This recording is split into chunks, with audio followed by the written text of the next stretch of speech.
Nous sommes dans la commune de Yopougon. Cette dame, la cinquantaine révolue, a le sommeil troublé depuis plus de 2 ans. Son mari la menace de divorce, à visage caché.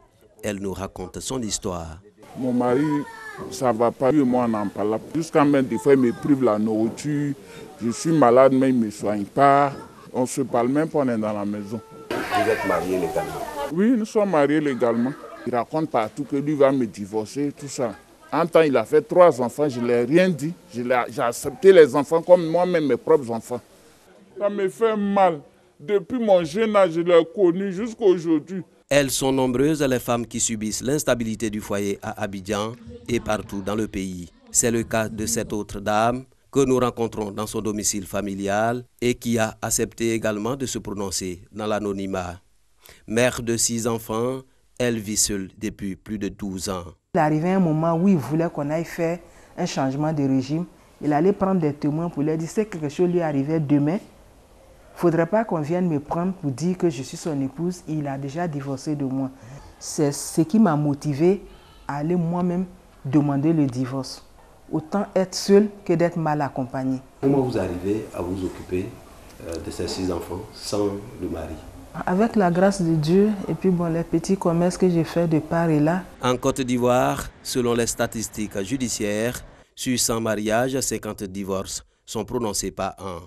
Maître Salimata Sissé est conseillère juridique. Son cabinet enregistre 15 demandes de divorce par mois. Elle nous donne les raisons de ces mariages dits éclairs.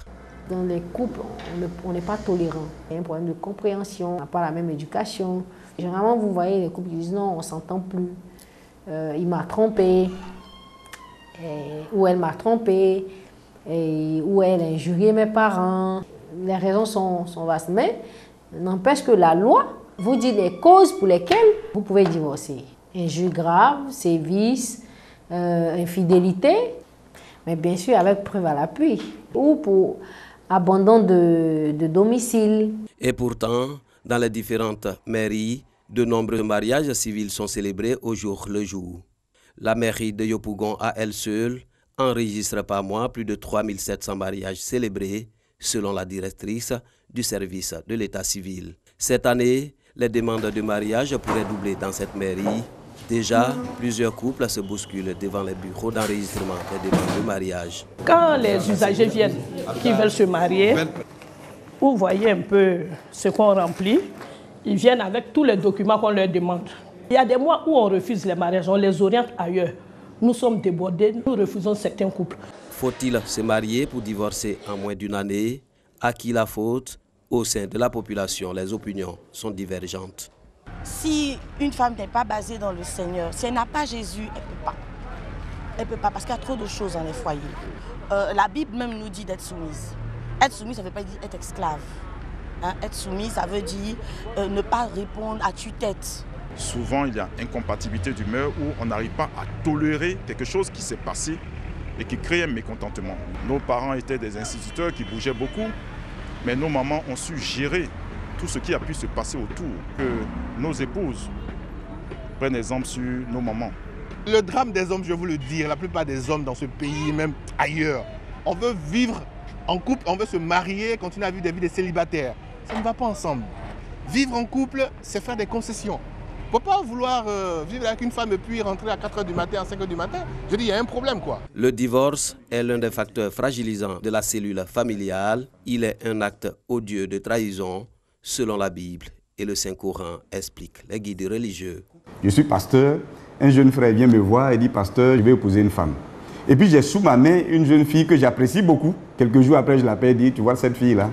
J'ai prié Dieu aux amis en ce moment, Dieu n'a rien dit. Souvent, c'est les mariages arrangés. Donc, il y a une femme qui est destinée à un homme. Comment détecter cela? Mais ce n'est pas la prière. Lorsque on est pressé, et puis bon, soit c'est l'argent ou bien c'est la beauté physique qu'on regarde, souvent ça échoue.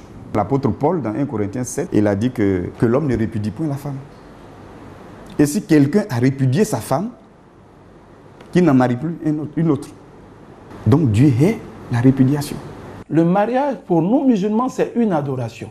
Au même titre que la prière canonique, au même titre que la zakat, au même titre que le hajj. Et le divorce, c'est un danger parce que ça a pour but essentiel de donner des familles monoparentales, alors que c'est la conjugaison des deux qui donne, n'est-ce pas, un enfant épanoui. Les conséquences du divorce sont énormes sur la société. Les enfants en sont les seuls à payer le lourd tribut. Pour les médiateurs professionnels, il faut recourir à la voie de la négociation. En l'être humain, il y a deux choses. Il y a l'émotion et puis il y a la raison. Le médiateur peut intervenir avant le conflit. C'est ce qu'on appelle chez nous la qualité relationnelle. L'entente sociale, l'entente entre les individus. Parce qu'après le divorce, la vie continue. Les enfants sont là. Il faut s'occuper des enfants. Parfois, c'est des tiraillements entre monsieur et madame sur les enfants. Il y a d'autres choses qu'ils ont ensemble, des biens qu'ils ont acquis ensemble. C'est vrai que le juge va prendre une décision. Mais cette décision, quel est l'effet que ça peut avoir sur les parties? Ça peut avoir un effet désastreux. Donc, des personnes qui étaient ensemble, dans la même famille, etc., du jour au lendemain, ne parleront plus. En Afrique, ici, le linge sale se lave en famille. Ce n'est pas toutes les affaires qu'il faut trancher par la loi. Selon le code du mariage, le couple se marie pour le meilleur et pour le pire. Quand les difficultés surviennent, le mieux serait d'opter pour le règlement à l'amiable, car le divorce est un frein à l'épanouissement de la famille et met en péril l'avenir des enfants.